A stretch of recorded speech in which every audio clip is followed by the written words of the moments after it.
एटापल्ली तालुक्यातील सुरजागड लोहखनिज प्रकल्पातून ये-जा करणाऱ्या भरधाव ट्रकांमुळे आलापल्ली आष्टी राष्ट्रीय महामार्गावर अपघातांची मालिका सुरूच असल्याचे पुन्हा एकदा समोर आले आहे।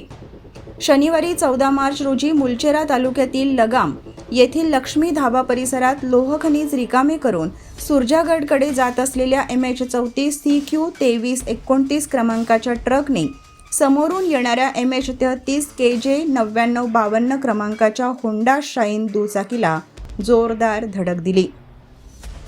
या भीषण अपघातात अतुल भुरे वय 35 राहणार चामोर्शी यांचा जागीच मृत्यू झाला, तर वैभव आत्राम वय 27 राहणार गडचिरोली गंभीर जखमी झाले। अपघातानंतर जखमी वैभव आत्राम यांना तातडीने प्राथमिक आरोग्य केंद्र लगाम येथे दाखल करण्यात आले, मात्र प्रकृती गंभीर असल्याने पुढील उपचारासाठी त्यांना उपजिल्हा रुग्णालय अहेरी येथे हलवण्यात आले।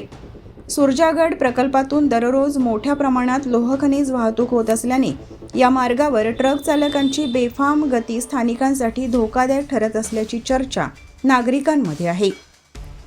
घटनेचा पुढील तपास अहेरी पोलीस स्टेशनचे पोलीस निरीक्षक हर्ष लेकरे यांच्या मार्गदर्शनाखाली सहाय्यक पोलीस निरीक्षक देवेंद्र पटले, पोलीस उपनिरीक्षक दिनेश येवले, दीपाली कांबळे, चैतन्य गावटे व त्यांच्या पथकाकडून सुरू आहे।